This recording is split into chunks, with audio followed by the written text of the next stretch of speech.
Hello, and welcome back to all of our longtime listeners of the Global in the Granite State podcast, a program of the World Affairs Council of New Hampshire.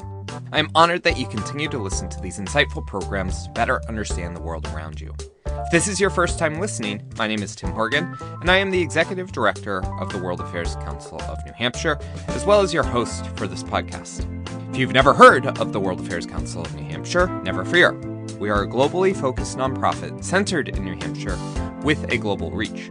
We aim to provide engaging programs that allow us to seed conversations about critical global issues, leaving the hard work of cultivating change to our audiences.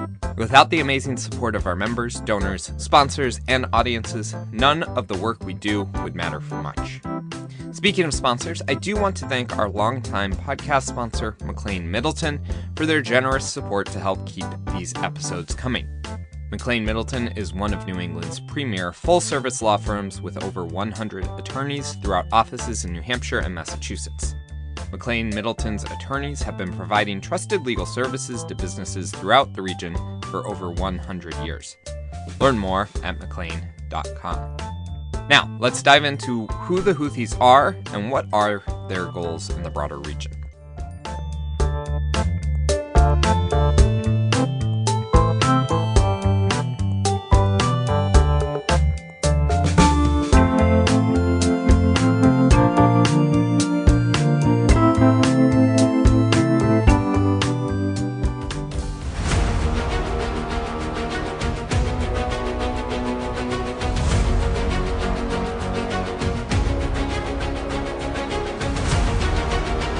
How you define the Houthis, it really depends on who you ask.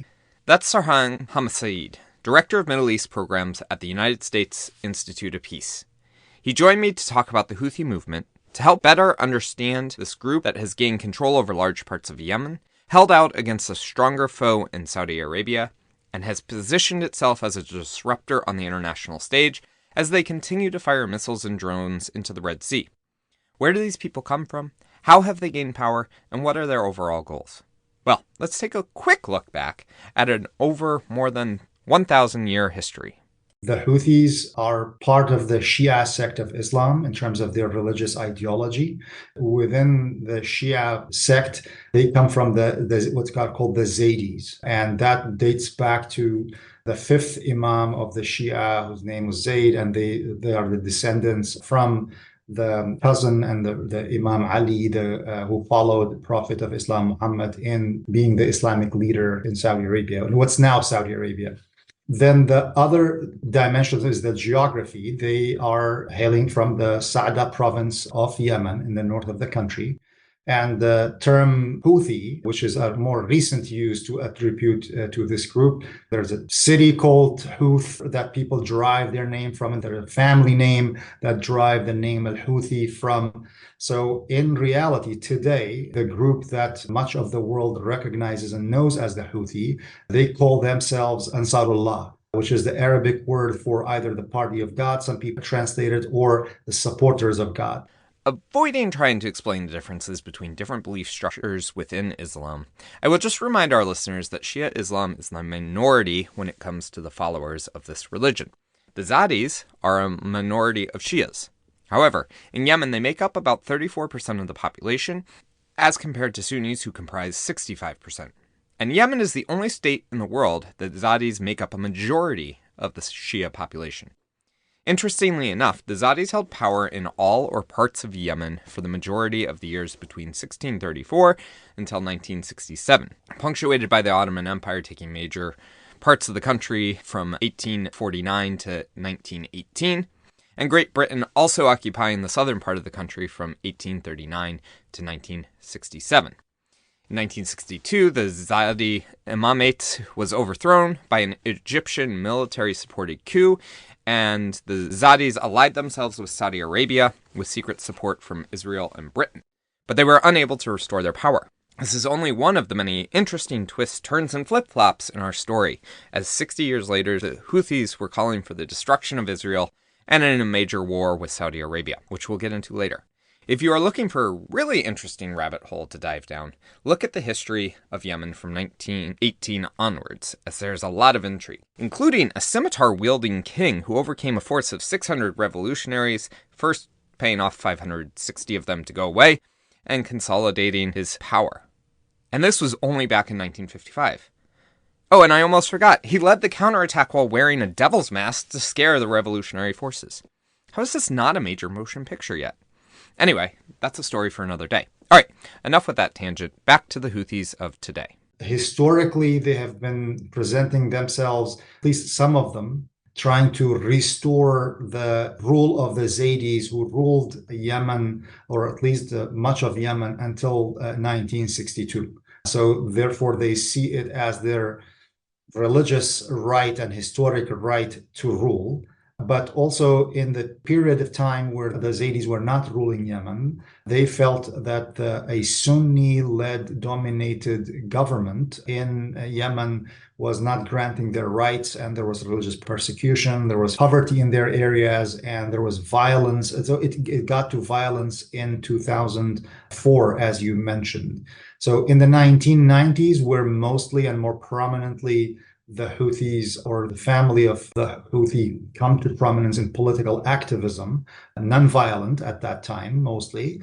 The Hussein Badruddin al-Houthi, who becomes the political motivation for what's now the Houthi movement.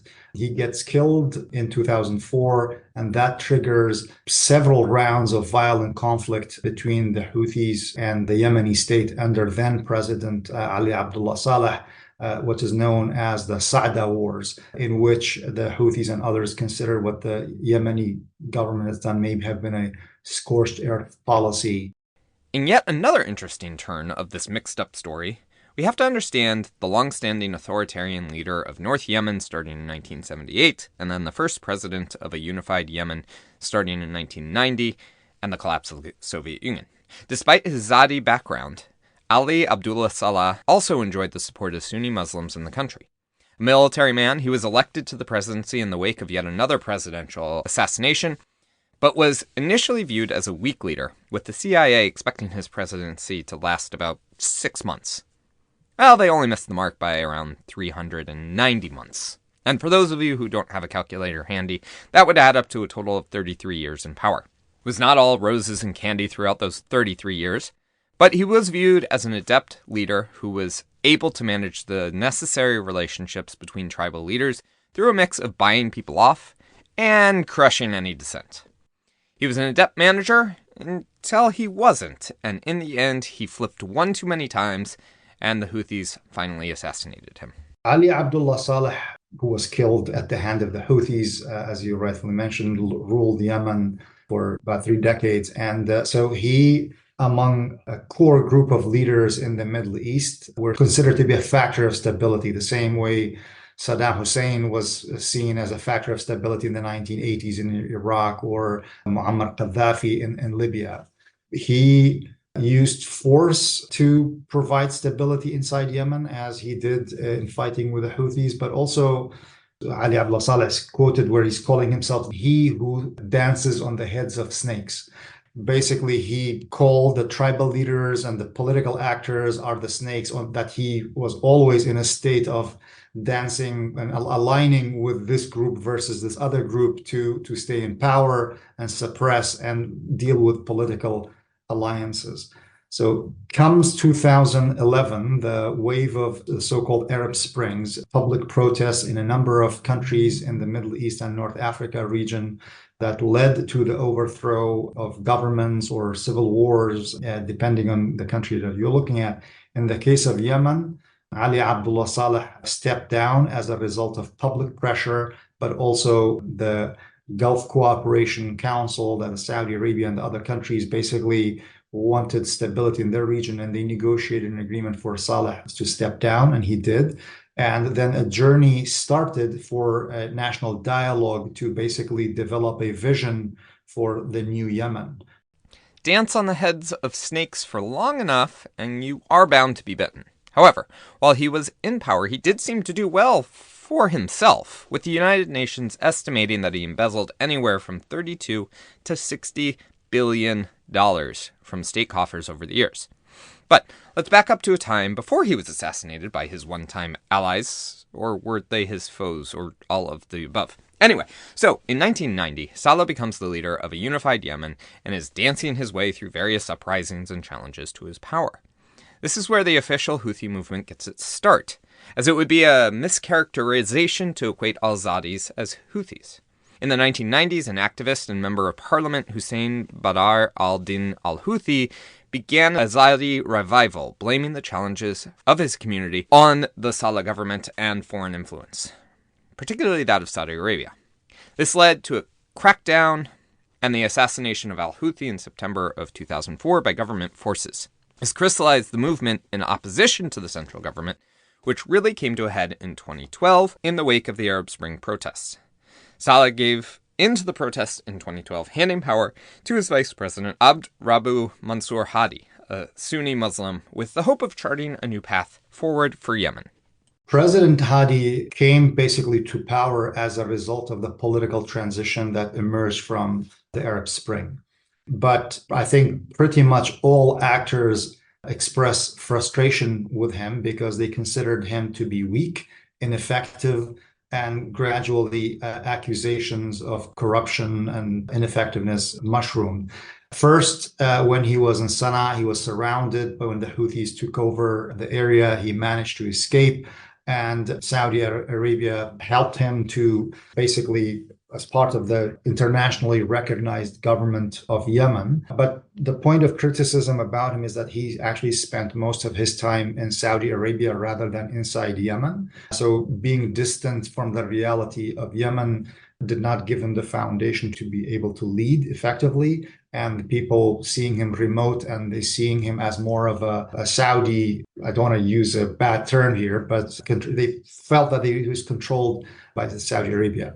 So that's one issue with him and where he was and how he governed. But there's also the reality of the internal divisions of Yemen. Many tribes, many political actors who have competing agendas at the different armed groups. All these dynamics made it extremely difficult for anyone to govern Yemen. So now even the new presidential council that Yemen has, they have similar problems. Even if they spend time in Yemen, just the internal divisions have not made it good ground for successful leadership. We won't spend too much time here on Hadi's background, as he did not achieve much, except for a poor management of what was supposed to be a transitional government. However, it does seem that Yemen did have a real chance to create something that might work for a majority of the country by turning it into a federation of states that would have given tribal groups some degree of autonomy. In the end, the Houthis were not happy with the two regions they would have had control of in this new system, which would have been landlocked, and demanded that they have more political representation than was planning.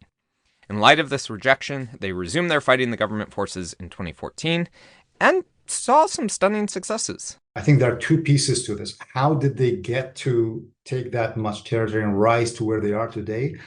And equally important is that how are they maintaining it? Because how they got there are different theories. There are those who say, oh, Iran is supporting them and Iran enabled them and they are a proxy of Iran. There's the other element is that the alliance that they entered with former President Ali Abdullah Saleh and the Republican Guards and the tribal network that he had, those provided basically a strong tribal alliance that gave them tribal connections and geographic coverage, weapons, an organized force. And then there is the weakness of the opponents. So the side of the Yemeni government being weak, divided, faced with unity on the side of the Ansarullah or the Houthis and the tribal network that they supported. Through that, they maintained the structures of the government. They took the capital, so where that was the seat of the government, the ministries and the different departments.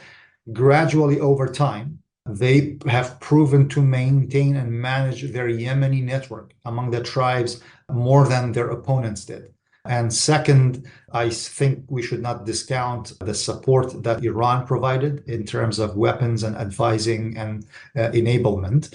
And also, there is the ineffectiveness of the outsiders who try to help the case of Yemen.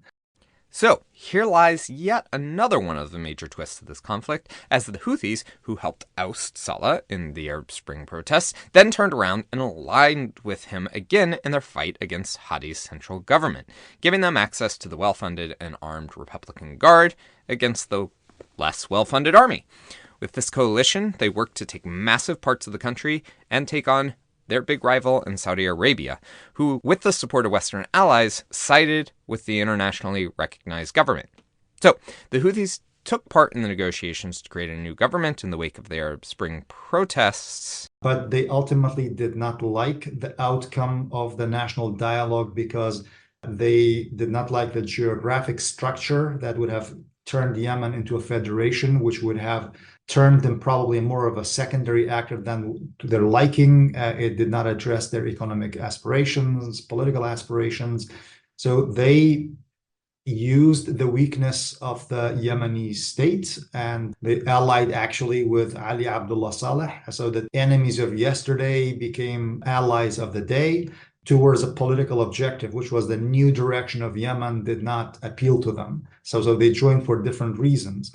So in September of 2014, they take over Sana'a. And in March of 2015, the Saudi-led coalition starts engaging militarily to challenge the Houthis and the coalition. Ali Abdullah Saleh makes a U-turn on the Houthis and presents himself as an alternative. The Houthis decide to kill him, and they do. And ever since, they have kind of gradually expanded the geography that they were controlling, consolidated their rule, and they, to the extent where the Yemeni coalition that was fighting against them was not successful. Saudi Arabia, that was leading the coalition to defeat the Houthis, reached a conclusion that it cannot finish this problem through military means. It got into dialogue. And now today, we see the Houthis actually present themselves well beyond the Yemen and the regional actors and challenging global trade in the Red Sea and global powers like the United States. All right, let's now go back to the second point that Sarang wanted to talk about in terms of why the Houthis have been able to maintain control over parts of Yemen that they have captured, despite a massive embargo by Saudi Arabia, UN sanctions, and intermittent listing of the Houthis as a terrorist organization by the United States. Saudi Arabia relied heavily on air campaigns and the coalition that is supported on air campaigns. And those throughout the Yemen experience or the Iraq experience or Afghanistan have shown that air campaigns have their limits. To make inroads, you really need some on-the-ground capability to match that. But as the experiences in Yemen itself has shown and elsewhere, these complex political issues you cannot resolve through the use of military force. These are the elements of how they got there. So there's a degree of their own, I think, ability to organize and staying power, the Yemeni alliances that they formed, and the external support that they received, and the weaknesses of the opponents that they were handling. Then why did they maintain that?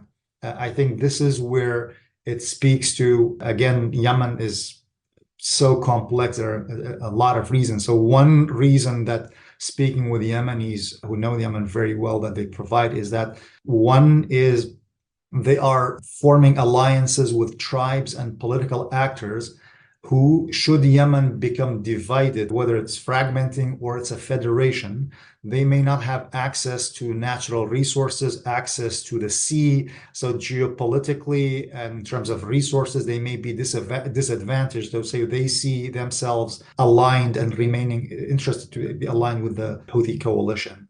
Second, the Houthis over time, they have used brutal force to rein in any actor that they perceive to be a source of threat to them.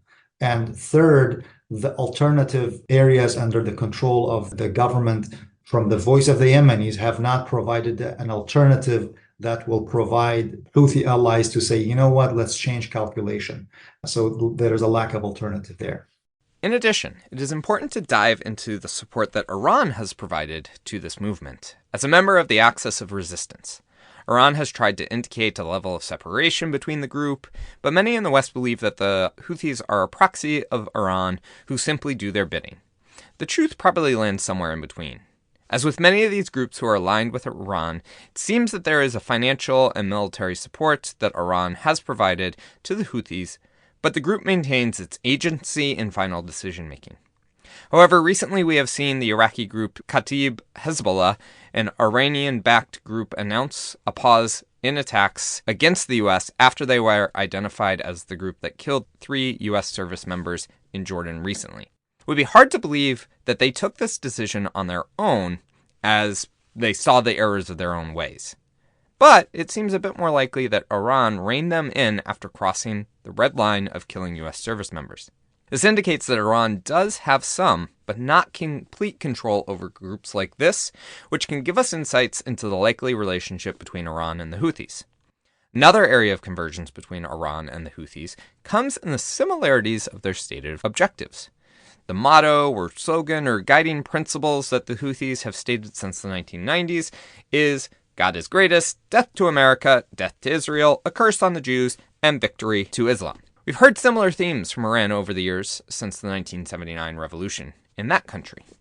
So those who know the Houthis, been tracking the origins of adopting that kind of slogan, connected back to when the leaders of the Houthis have gone to Iran and been inspired by the Iranian Revolution under Khomeini in 1979 and afterwards. And that brought in that spirit of Iran had the idea of kind of exporting its revolution and the spirits of its revolution to other places where Shia populations existed, in Iraq, in Syria, in Lebanon, in Yemen. And that was not strong probably until it was in 2003 where the grievances of the Houthis started to grow from ideological and religious connections and a model to follow. Then in the 1990s, they tried their hand at the political route and being part of the government. They had a couple of MPs, but then all those leading to a dead end and then confrontation with the state.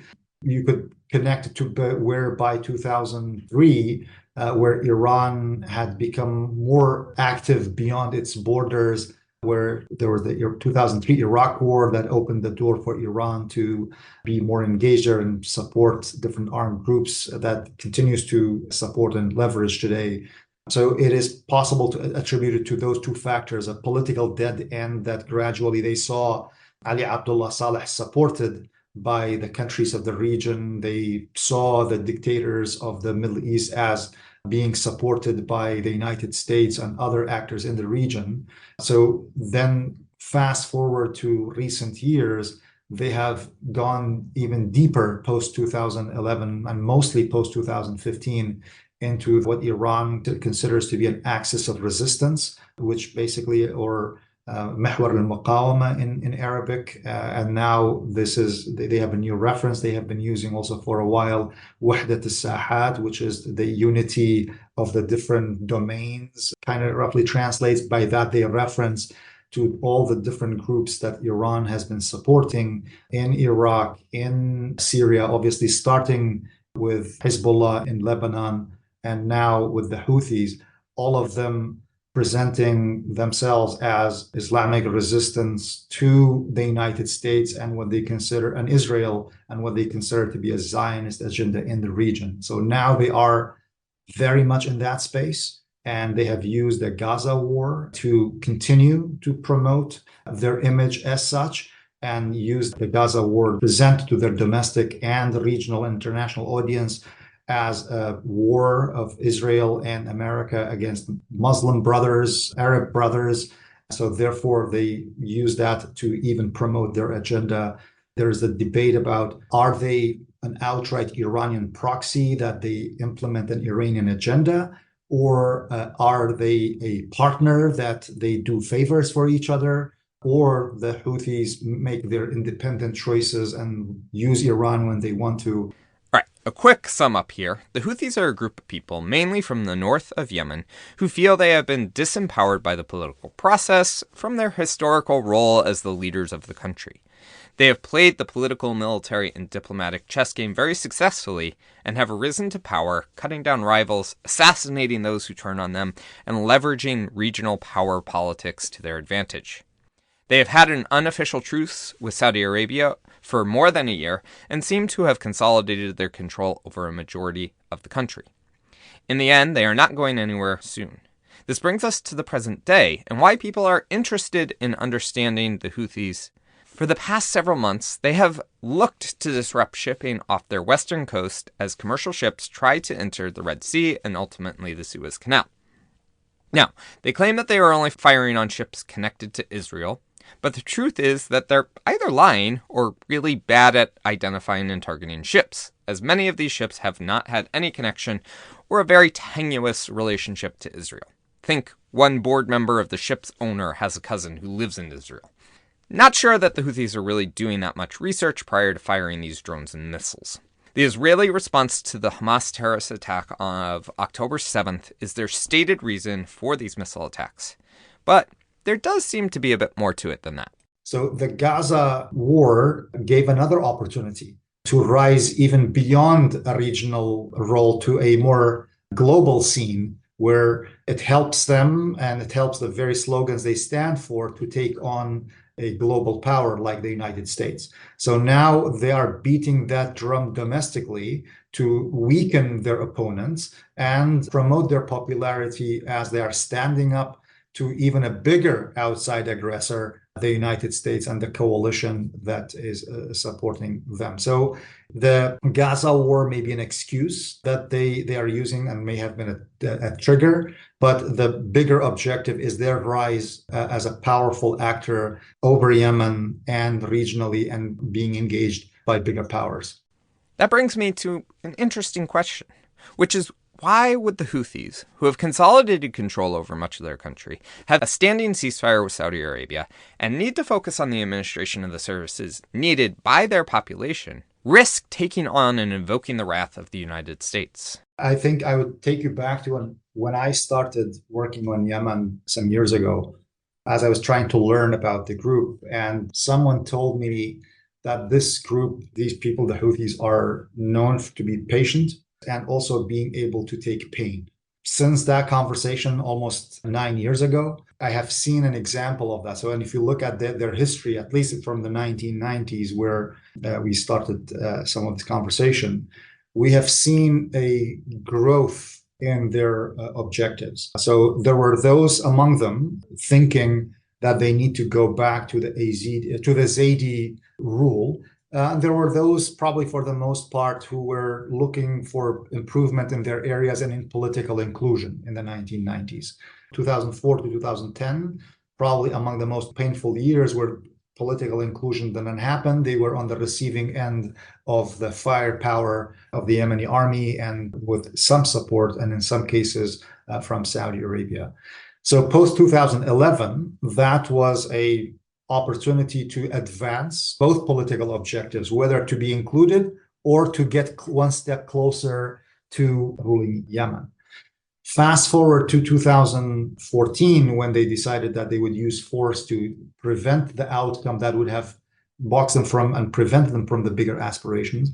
They made their military move. Gradually, when they saw that their adversaries are not as strong and unable to take back the territories that the Houthis control, I think this is where they realized that actually they could push the envelope even more, where they did not see that their opponents in Yemen as a worthy adversary. And they said, we need to talk to Saudi Arabia. You are an important Saudi Arabia. We need to have that dialogue and that direct engagement. And they called the Saudis and they put to them and they were promoting to the Yemenis as an outside aggressor. And they succeeded in that. By the year 2022, it got to a place where Saudi Arabia declared a truce. And this is where the Houthis felt, okay, time and patience has worked in their favor. And also they look at the experience of Afghanistan after 20 years of US investment and all of that. The United States withdrew. And so they also looked at that even a global power, there could be a time of when they get tired. So they saw the Saudis fatigue and wanting to exit. Basically, they arrived at a state where they can be a regional actor. And they had, by that point, they had registered their presence through missile attacks and drone attacks on Saudi Arabia and UAE, showing their reach. This has, of course, elicited a multitude of responses by the United States, from bombing campaigns on strategic military targets connected to the launching of missiles and drones, to sanctions and the naming of the Houthis as a terrorist organization. Again, the United States has announced that it is redesignating the Houthis as a terrorist organization. So in the last days of the Trump administration, they were designated. And then when the Biden administration came into the office, they, at the request of a lot of the humanitarian organizations and those who knew the Yemeni situation, they asked for that designation to be removed because it was hurting the Yemenis. It was blocking access for a lot of Yemenis, made it the work of the UN and international organizations more difficult because you cannot engage with a terrorist actor, and US assistance for Yemen would have been affected. And we're talking about a country where the bulk of the population relies on humanitarian assistance to prevent hunger. That's why when the Biden administration removed the designation, it was a welcome step, and it opened the space for the US to diplomatically be able to support the political process and try to get to the truce through the United Nations and to the period of calm that Yemen had witnessed in 2022-2023. Now, the US has announced last month, around mid-January, that by mid-February, they allow 30 days that the designation will go into effect again, because there was a political pressure to do so. And it was also meant to try to pressure the Houthis to back off. The designation left a window to say if the Houthis could be delisted from that designation if they change their behavior. So I think that's an incentive for them. So far, they have not responded positively. They continue their attacks. The US and the UK and other forces in the coalition have continued to strike Houthi targets and shoot down missiles. So that deterrence has not worked. It is really important to keep that political track going through the United Nations and through regional countries to not set back Yemen to where it was into a civil war. As with all international issues we try to tackle here on the Global in the Granite State, there are no easy answers, and all policy solutions have their positives and their drawbacks. As Sarang mentioned, bombing Yemen back into a civil war and a worse humanitarian crisis does not seem like a good path forward. But doing nothing to degrade their ability to launch these attacks is not palatable either. A mix of responses are needed, and regional actors need to come together to pressure the Houthis to end these dangerous attacks. So there is no easy answer really about how to handle the Houthis right now. Obviously, the international community will need to prevent their attacks. So taking out some of their capabilities and responding to that has become a need. But caution is really necessary here because, as the Saudis have learned, there's no military solution to the problems of Yemen. The United States and the coalition and the US allies have to be careful not to be drawn into the Yemen conflict and also not set back what they have painfully worked on through the US envoy and the UN envoy to get to a place where the Saudis and the Houthis have reached some sort of a deal, not fully announced, but it can't stop the violence for the most part. No attacks on Saudi Arabia, no attacks on UAE, and the internal fighting had stopped.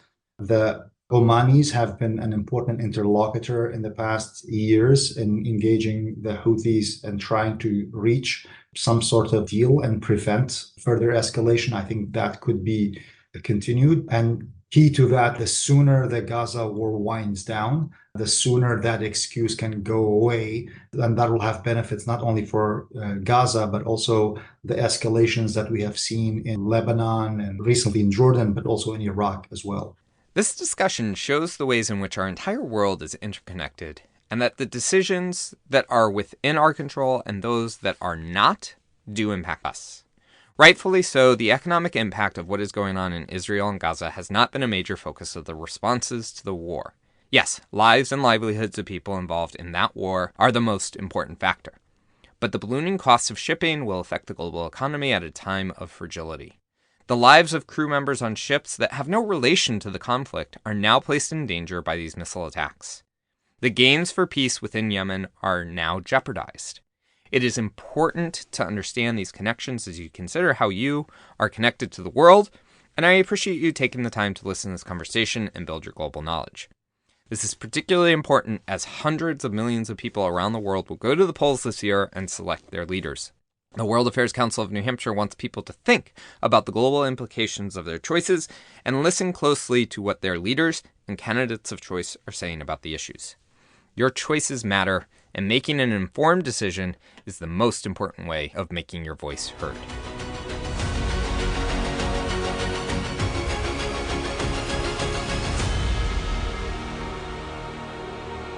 This has been The Global in the Granite State, a program of the World Affairs Council of New Hampshire. Thank you for taking the time to listen to this episode, and we hope you will take a moment to subscribe, leave us a comment, or visit our website at wacnh.org to learn more about our work. Check out previous episodes, and do share with your friends, family, and even your enemies so we can all be a little more informed. Tim Horgan is your host, producer, director, audio engineer, editor, fact-checker, researcher, and benevolent overlord for this podcast.